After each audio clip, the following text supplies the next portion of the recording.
Je vous en prie, Madame Dornano. Monsieur le Président, en guise d'introduction, sachez que je suis très heureuse de vous présenter ce rapport pour avis sur ce sujet qui me tient particulièrement à cœur dans la mesure où il s'agit du contrôle du financement des ONG par des fonds publics qui proviennent des impôts des contribuables. J'espère que nous pourrons apporter au nom de la commission ENVI un avis éclairant, complémentaire de celui des autres commissions saisies et utile à la commission du contrôle budgétaire sur l'élaboration de ce rapport d'initiative.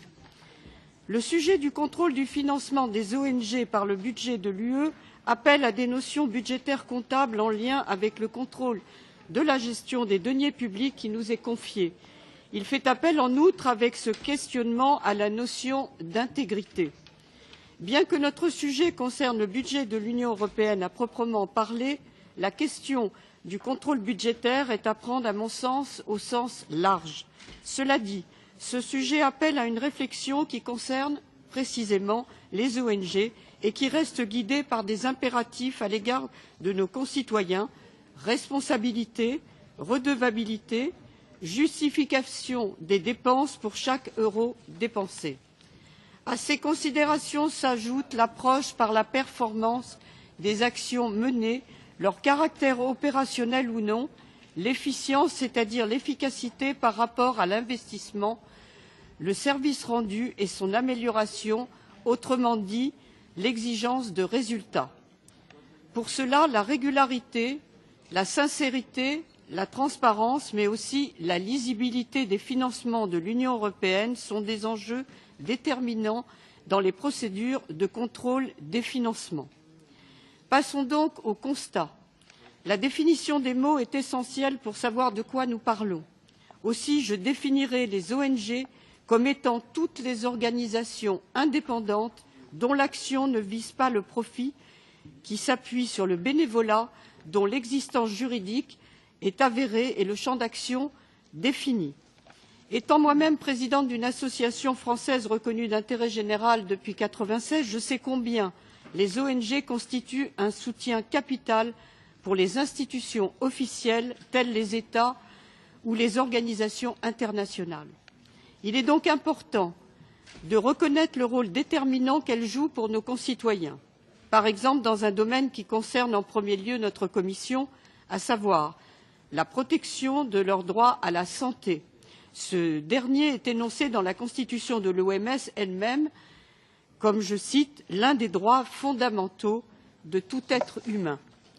De même, elle contribue au droit à vivre dans un environnement sain, problématiquement cher à notre commission, qui constitue également un droit reconnu dans la Constitution de mon pays, la France, et de plus en plus admis au plan international. En outre, la défense des droits des consommateurs dans le cadre de la sécurité alimentaire qui nous préoccupe au quotidien ne pourrait pas être aussi bien assurée sans la vigilance des ONG. Enfin, la recherche, l'innovation et la coopération au développement sont autant de domaines dans lesquels ces organisations jouent un rôle majeur et que l'on ne saurait nier. L'évolution des dernières décennies montre la volonté pour les administrations publiques de se démocratiser, de renforcer le lien avec le citoyen, de se rapprocher de lui, et des efforts notables ont été réalisés en la matière. Je dirais qu'il en va de même avec les ONG. Si l'on considère ces acteurs comme incontournables, il convient donc d'encourager l'association, voire la participation des citoyens dans le contrôle du financement des ONG. Pourquoi l'administré qui paie ses impôts et donc contribue à financer ses subventions n'aurait-il pas un droit de regard sur ces dépenses? Les progrès du numérique et des bases de données facilitées devraient encourager les institutions à renforcer ce lien citoyen-ONG. Comme je le précise dans mon rapport, la mission première des ONG est de promouvoir et défendre des intérêts de la société civile, laquelle est composée de citoyens. Aussi, la boucle serait bouclée et il n'existerait pas d'écran entre les ONG et les personnes civiles.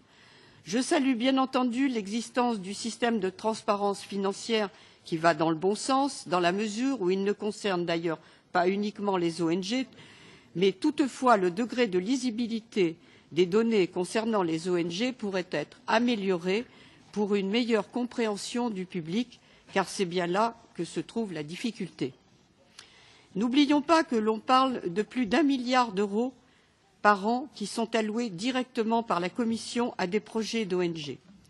Ils vont de l'aide humanitaire à la coopération, au développement, en passant par la protection de l'environnement dans l'Union européenne, les droits de l'homme, les relations extérieures, le soutien à la démocratie ou encore le social. C'est la raison pour laquelle je pense qu'il serait opportun de créer un registre public de toutes les ONG qui reçoivent des fonds de l'Union européenne, ainsi que le montant et l'objet de la subvention. En effet, il existe une transparence qui s'applique déjà aux financements européens à destination des syndicats, associations, partis politiques, entreprises qui sont autant de bénéficiaires divers et variés. Mais il n'existe malheureusement pas de portail commun à toutes les ONG qui permettrait une vision globale et claire de la situation. Vous l'aurez compris, j'en viens donc tout naturellement aux recommandations qui sont au cœur de mon projet de rapport.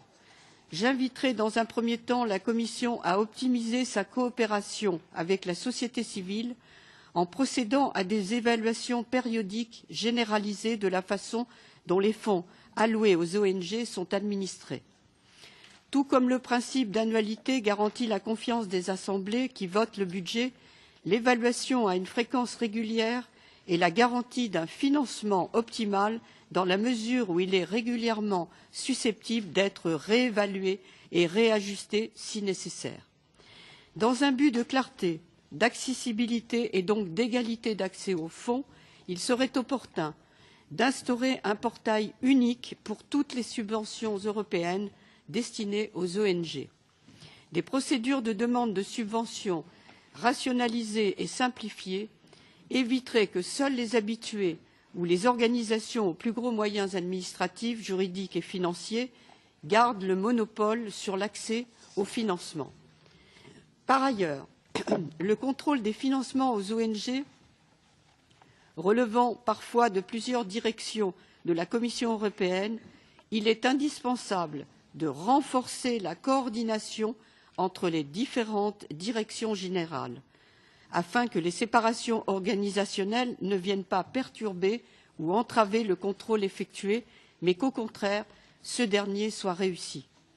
Concernant la nature du financement, il est salutaire d'instaurer des règles pour assurer une équité dans les subventions, en veillant à ce que la part de subvention ne soit pas démesurée par rapport aux autres ressources privées de l'organisation. Outre le fait qu'il existe des seuils minimaux d'autofinancement, cela pourrait passer par l'instauration d'une formule de calcul visant à pondérer la part de subventionnement par rapport aux autres ressources afin qu'il n'y ait pas trop d'écart d'origine des fonds entre les ONG. Bref, il en va de la responsabilisation des organisations elles-mêmes, qui ne sauraient vivre exclusivement ou de manière excessivement dépendante des fonds publics, d'où la nécessité de ce cofinancement. Aussi, avec ce calcul, la part des financements indus qui serait restituée au budget de l'Union européenne permettrait le développement d'autres projets ou actions qui n'auraient pas pu voir le jour, ou même tout simplement une réduction de la contribution des États à l'Union européenne. Pour finir, j'appelle dans ce projet d'avis à ce que la Commission priorise de façon claire et cohérente les objectifs politiques de l'Union européenne dans les domaines pertinents pour notre commission ENVI, très concernée par l'action des ONG. La procédure d'attribution des fonds n'en sortira que plus clarifiée dans la mesure où, pour les subventions de fonctionnement, elle exige que l'ONG poursuive un but d'intérêt général de l'Union ou un objectif qui s'inscrit dans le cadre d'une politique de l'Union. J'en terminerai là en me tenant à votre disposition pour répondre à toutes les questions que vous souhaiteriez me poser. Je vous remercie. Thank you very much. Mr. Giesecke. Merci beaucoup. Pardon. Merci, Monsieur le Président. Les ONG apportent une contribution importante à notre société. C'est vrai, ils représentent la société civile ici à Bruxelles et attirent notre attention sur des questions importantes. Ils font donc partie du processus législatif. Pour que les ONG puissent jouer leur rôle, elles ont besoin d'argent, comme tous les autres représentants d'intérêts. Et cela ne se fait pas seulement par les cotisations des membres ou par des subventions. Et c'est d'ailleurs pour cela que l'Union européenne leur réserve 1 milliard par an. Alors, je voudrais vous faire part de 3 réflexions pour que cela se fasse de façon plus efficace à l'avenir. Tout d'abord, il faut que les demandes de subventions soient simplifiées. À la Commission de l'agriculture, en tant que rapporteur, j'ai plaidé pour plus de simplification pour les paiements directs. Très souvent, les demandes sont extrêmement compliquées, très bureaucratiques, et le demandeur risque de commettre des erreurs. Et ceci vaut aussi, d'une certaine façon, pour les ONG qui sont confrontées à différentes DG de la Commission européenne et qui sont soumises à des processus d'évaluation différents. Et par conséquent, il faut une simplification et une centralisation de ceci pour diminuer la bureaucratie et simplifier les demandes de subventions des ONG. Deuxième réflexion, plus de transparence dans le financement. Nous devons utiliser les deniers des contribuables de façon responsable. Cela vaut aussi pour les ONG. Nous le voyons chaque année lors de la décharge pour le budget. Nous exigeons des agences de l'Union européenne un haut degré de transparence et ceci doit s'appliquer de la même façon aux ONG car nous dépensons, nous leur donnons l'argent des contribuables européens, mais cela ne vaut pas seulement pour le financement, mais cela vaut aussi pour l'influence sur la législation européenne. Là, j'attends de la transparence de la part des ONG également. Par exemple, lorsque des ONG donnent de l'argent à des journalistes, ceci doit se faire de façon transparente. Donc, si une ONG donne de l'argent à une autre organisation, il faut que la Commission et le Parlement en soient informés. Troisième réflexion, l'évaluation. Là aussi, nous avons besoin de davantage de transparence. Ce milliard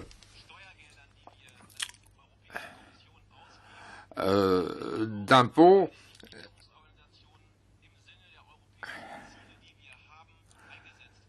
sont-ils véritablement utilisés pour atteindre les objectifs de l'Union européenne? Alors j'adresse une question à la Commission européenne. Comment veille-t-elle à ce que l'argent donné aux ONG soit dépensé pour atteindre les objectifs de l'Union européenne? Ce processus d'évaluation doit, à mon avis, encore être amélioré. Voilà mes 3 observations sur ce rapport. Je vous remercie de votre attention. Madame Gerding. Merci, Monsieur le Président. Je me réjouis de ce rapport. Je pense qu'il est court et qu'il va droit au but. Mais bien sûr, comme tous les autres collègues, je voudrais encore ajouter quelques petites choses. Je pense que les ONG sont un avantage pour l'Union européenne, mais je crois en même temps qu'il y a des améliorations qui peuvent être faites. Je sais qu'il y a toutes ces discussions, notamment concernant les exigences faites auprès des ONG pour qu'elles puissent, que leurs actions puissent correspondre aux objectifs, mais je crois qu'il y a une certaine tension à l'intérieur, parce qu'il y a également des ONG qui mettent au défi nos objectifs, nos politiques, et qui peut-être ainsi poussent notre réflexion un peu plus loin. Mais après, il y a un problème pour essayer de voir d'où vient le financement des ONG qui défient notre politique. Et je crois que, bon, la question peut se poser, à quel montant investir dans des activités qui vont à l'encontre des activités que nous faisons. Donc, en 2 mots, je voudrais voir dans ce document quelques éléments. Je soutiens la cause militant pour un registre public. On l'a vu déjà dans l'avis dans d'autres commissions. Je pense également qu'il est également de prendre en compte la proportionnalité financière.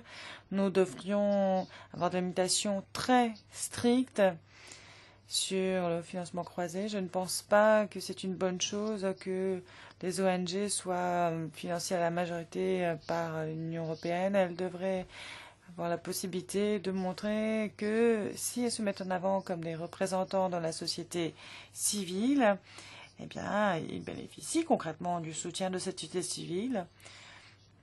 Notamment, moi, je pense qu'il faudrait qu'il y ait une part importante de leur financement qui vient d'autres sources que les fonds publics.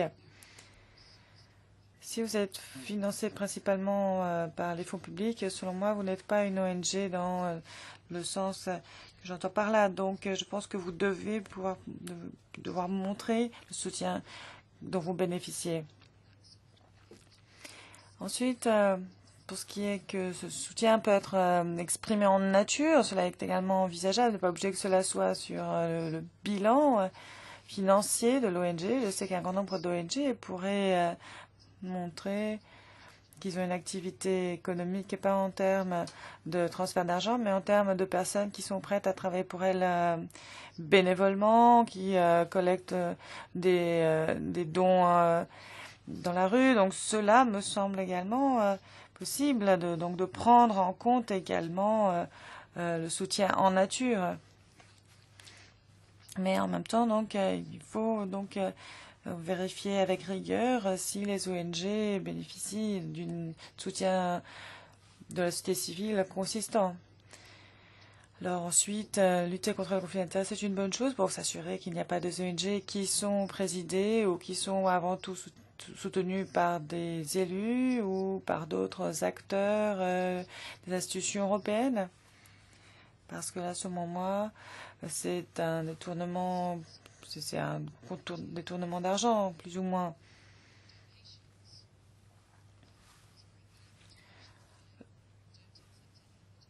Lorsque je fais des dons, j'essaie de m'assurer que je n'accepte jamais aucune invitation de devenir membre du conseil d'administration de telle ou telle ONG, parce que je crois que cela met à mal la crédibilité. Je crois qu'il faut vraiment ainsi poser ces règles aux ONG. Donc en conclusion, je crois qu'il y a encore beaucoup de choses que nous pouvons faire pour renforcer la transparence, pour nous assurer que le système de financement est rigoureux. Et en fait, les ONG peuvent améliorer le travail que nous faisons, mais il faut veiller à ce que cela ne mette pas à mal notre travail, ce qui arrive parfois malheureusement. Selimovic. Monsieur Selimovic. Thank you very much, Mr. President. Un grand merci, Monsieur le Président. Alors, je voudrais tout d'abord remercier Madame Dornano, la rapporteure, d'avoir présenté ce projet de rapport qui, selon moi, constitue une bonne base de travail. Alors, renforcer la coopération avec les ONG est essentiel pour stimuler la démocratie, parce qu'ils présentent les points de vue, notamment des citoyens européens vis-à-vis des institutions européennes. Les ONG nous apportent également des compétences uniques et qui nous permettent de prendre de bonnes décisions. D'après le service unique du Parlement européen, un tiers des ONG ont leur siège dans l'Union européenne. En Suisse, plus de 31 000 ONG sont actives en Europe, d'après l'Organisation mondiale des ONG. La croissance du secteur des ONG dans l'Union européenne, cela ne vous étonnera pas, a un impact sur l'accès aux fonds de l'Union européenne. L'OCDE dit qu'au niveau international, on parle de près de 2 tiers de l'aide humanitaire. Donc, en ce sens, il faut s'assurer que le financement des ONG par le budget communautaire est transparent, efficace et qu'on peut rendre facilement des comptes. Je crois qu'en parallèle, les financements doivent être augmentés. C'est exactement ce que je voudrais redire ici. Alors, sur la transparence, il n'y a pas encore de définition consensuelle d'une terme ONG, ce qui, du coup, met à mal le financement. Alors, le commissaire Tina, justement, avait proposé une définition, mais cela n'a pas été suivi par la suite. Je pense cependant qu'une telle définition pourrait mieux assurer la mesure du financement des ONG par l'Union européenne. Des initiatives pour renforcer la transparence ont été lancées au fil des années, mais une base de données comme un système de transparence du financement et un registre de transparence seraient importants afin de savoir plus rapidement qui nous finançons, comment et pourquoi. Je pense que donc il serait bien que toutes ces informations fusionnent dans une seule et unique base de données qui soit facile d'accès pour nos concitoyens. Alors quelques mots sur l'efficacité maintenant. Les ONG, depuis de longues années, se plaignent de la charge administrative imposée par l'Union européenne, alors qu'il est nécessaire de mettre en place un système de rapport plus transparent concernant le financement de l'Union européenne. Mais cela ne devrait pas pour autant alourdir encore plus la charge administrative, notamment des exigences administratives imposées. Parce qu'ainsi, certaines sources de financement ne seraient plus consacrées au projet. Il ne faudrait pas que les coûts administratifs soient plus élevés que ceux des actions et des projets. Alors, il faut faire attention à la mauvaise utilisation des fonds européens. L'OLAF a mené certaines enquêtes concernant la mauvaise utilisation en 2005 et en 2011, par exemple. Cependant,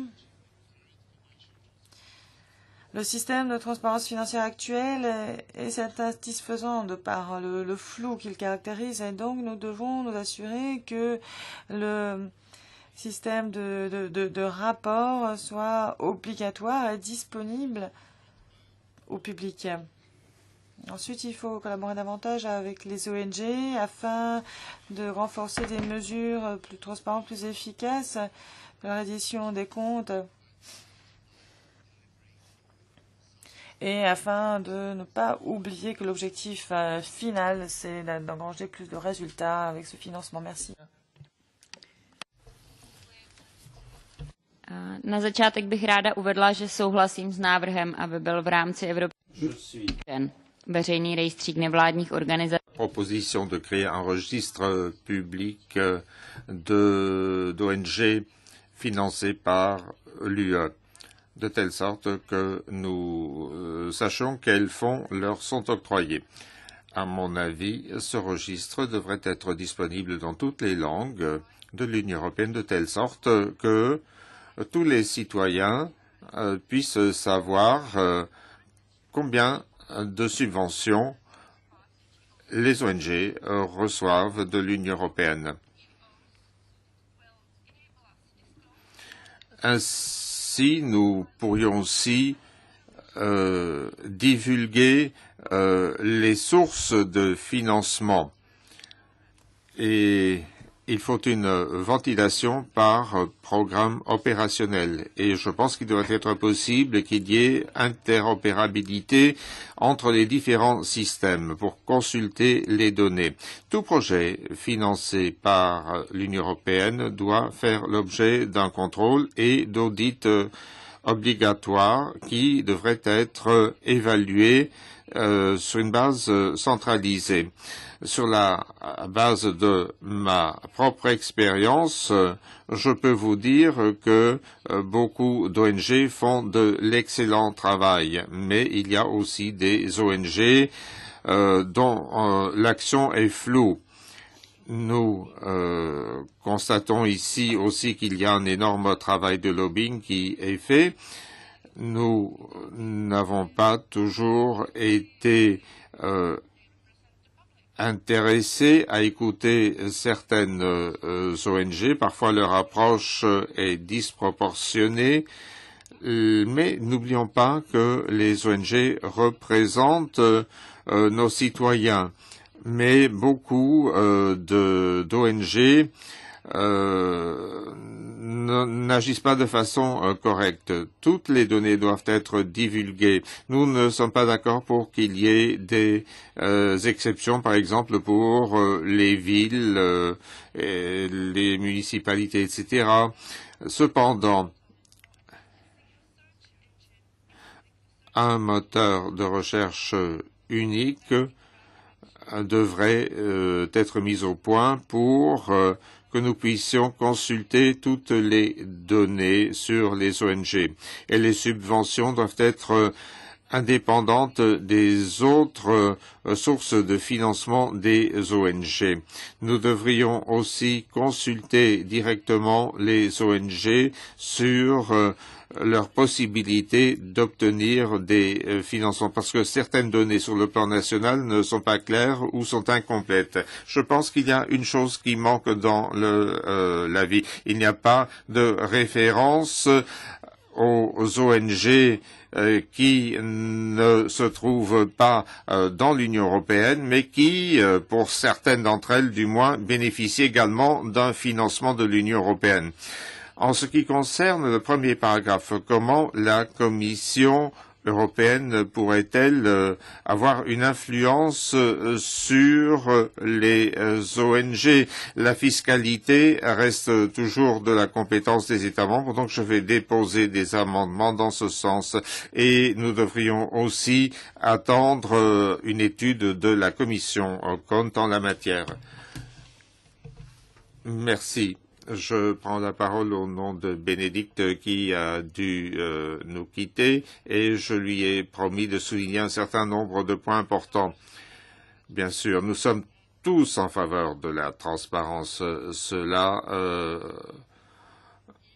est tout à fait clair et il faut absolument veiller à ce que ce principe de transparence s'applique à tous les secteurs industriels et à toutes les institutions. Mais nous devons veiller que nous n'imposions pas un fardeau excessif aux ONG non plus, car nous avons besoin d'elles, nous avons besoin de leurs critiques, de leurs connaissances et de débats avec eux. Une société chrétienne moderne a toujours fait preuve d'autocritique. Si vous n'avez pas cette capacité d'autocritique, eh bien, vous avez un problème. Moi, je trouve qu'il faut veiller à ce que l'on sache ce que nous faisons ici, mais à des conditions acceptables. Et là, il faut tenir compte du fardeau économique et du fardeau administratif qui doivent être acceptables.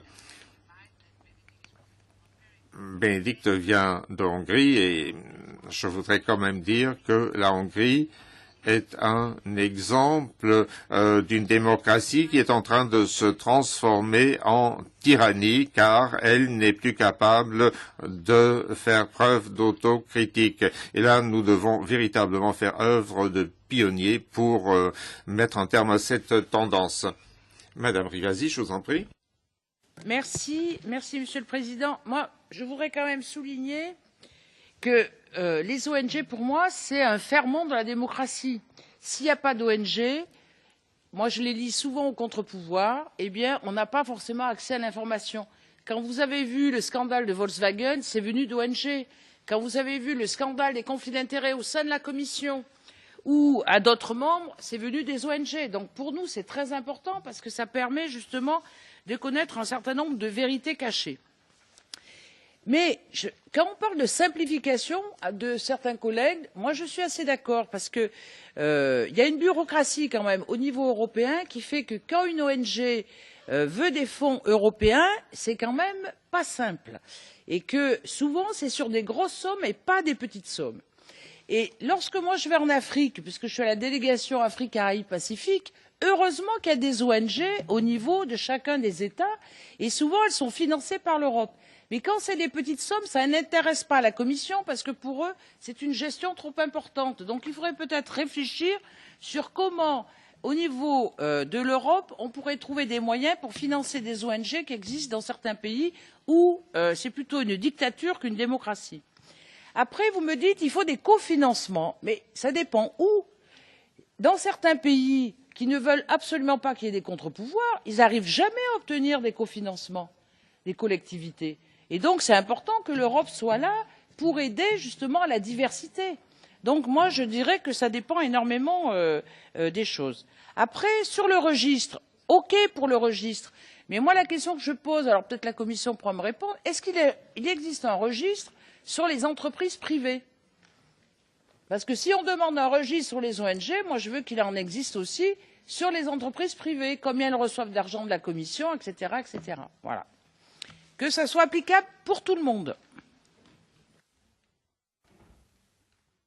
Thank you very much. And now Merci beaucoup. Je me tourne vers la Commission européenne. Souhaitez-vous prendre la parole? Je vous en prie. Good morning and thank you, Chair, for giving the... Bonjour. Merci, Monsieur le Président. Nous aimerions réagir à 3 éléments. Tout d'abord, la question de l'indépendance. Et je voudrais parler du programme LIFE en ce qui concerne l'indépendance des ONG. Ce règlement prévoit un niveau de cofinancement de 70% et qui a été rabaissé à 60%. Et cela est assorti d'une autre condition, à savoir que les ONG ne peuvent pas demander davantage que l'année précédente. L'indépendance des ONG doit être garantie. À titre d'information, les ONG retenues dans le cadre du projet LIFE passent d'un taux de cofinancement de 25 à 16%. Donc, toutes les ONG ne reçoivent pas le maximum de 60%. En ce qui concerne le système de transparence, il a été dit à juste titre qu'il y a un système de transparence qui existe au sein de la Commission européenne et qui s'applique à toutes les entités qui reçoivent des contrats ou des subventions. Nous pourrions réfléchir sur un moteur de recherche pour les ONG. En ce qui concerne LIFE, et bien sûr, la page web, nous publions chaque année les ONG sélectionnées et vous pouvez remonter jusqu'en 1992, année lors de laquelle la directive LAC a été sélectionnée et vous y trouverez aussi un lien qui vous ramène à ces ONG. Une simplification des demandes de subvention. Dans le cadre du programme Horizon, il y a déjà un portail unique et la Commission a l'intention d'inclure d'autres programmes dans ce portail pour les demandes de financement. Ensuite, l'attribution ou la sélection des ONG de la façon la plus appropriée. Les critères de LIFE sont clairs, à savoir promouvoir une meilleure gouvernance du climat et ceci pour, entre autres, les ONG, pour la consultation et la préparation des politiques. Par conséquent, les projets sont sélectionnés en tenant compte de la participation des ONG aux actions en faveur de l'environnement.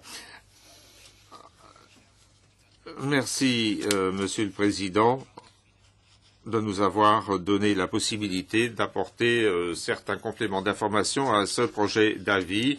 Je redonne maintenant, dit le Président, la parole à notre rapporteur en guise de conclusion débat. Oui, merci. Bien, je vais répondre très succinctement à tous les orateurs. Donc, Monsieur Gizek, il faut simplifier les procédures. Vous avez parfaitement raison parce que je pense qu'il faut quand même qu'on arrive à faire en sorte que ce ne soit pas que les grosses ONG qui puissent demander des subventions parce qu'il faut avoir beaucoup de papiers et ça fait que c'est toujours les mêmes qui ont ces subventions. Donc je pense qu'effectivement, en simplifiant ces demandes, je pense que ça sera un plus pour les petites ONG. Quant à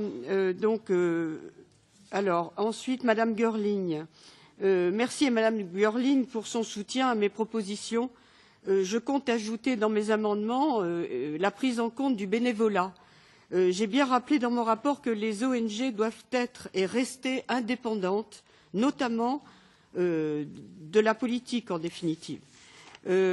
Ensuite, Monsieur Selimovic, je pense que la définition que j'ai proposée des ONG est assez complète car elle implique 4 critères, mais je reste bien sûr ouverte à vos propositions pour améliorer celle-ci et peut-être d'autres.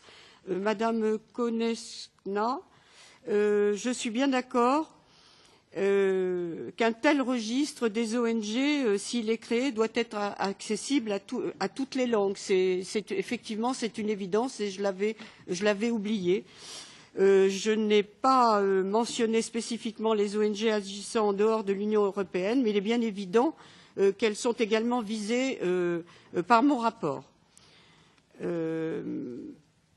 La personne qui représente Monsieur Javor, j'ai entendu parler de la Hongrie qui serait tyrannique.